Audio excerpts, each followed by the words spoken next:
చాలాసార్లు మనిషి తన గతాన్ని చూసుకుని నేడు అహంకారంతో నిండిపోతాడు. ఒక్కోసారి వర్తమానాన్ని చూసుకుని భవిష్యత్తు కూడా ఇంతేనని గర్వంతో మదించిపోతాడు. ఇన్ని తెలిసినవాడు ఒక విషయం తెలుసుకోలేడెందుకు? ఈ సృష్టి అనేది ఏదైతే ఉందో అది ఒక చక్రం లాంటిదే. అది మళ్లీ మళ్లీ మీ ముందుకు వస్తూ ఉంటుంది అని, మిమ్మల్ని కఠినాతి కఠినమైన పరీక్షలకు గురిచేస్తుంది, మీరు వాటి నుంచి అధిగమించక తప్పదు అని. నేనున్నది ఈ రోజు ఉండదు, ఇది అందరికీ తెలుసు.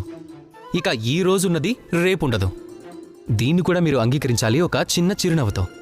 ఎప్పుడు మీరు సహనంగా ఉండాలి. ఇక మీ మనసులో అహంకారానికి ఏమాత్రం చోటు ఇవ్వకూడదు.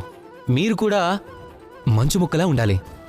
అదంత చల్లగా ఉండడానికి కారణం దానికి బాగా తెలుసు. అది నిన్న నీటి రూపంలో ఉంది, ఈరోజు మంచు ముక్కలా ఉన్నది, మళ్లీ తిరిగి రేపు నీరుగా మారిపోతుంది అని. మనసును శాంతంగా ఉంచుకోండి. ఈరోజు మీరు మంచు పర్వతమై ఉండొచ్చు, కాకపోనవచ్చు. కానీ ప్రతిరోజు మనదే కాదు, మన రోజు కోసం ప్రయత్నం చేస్తూ ఉండాలి. అన్ని పరిస్థితులకి సిద్ధంగా ఉండండి. ఇక దీన్ని సమతుల్యంగా ఉంచుకోండి. అప్పుడు నిన్న నేడు రేపు ఏదైనా సరే, అది మంచి రోజైనా చెడు రోజైనా, అన్నీ మంచిగా మారతాయి.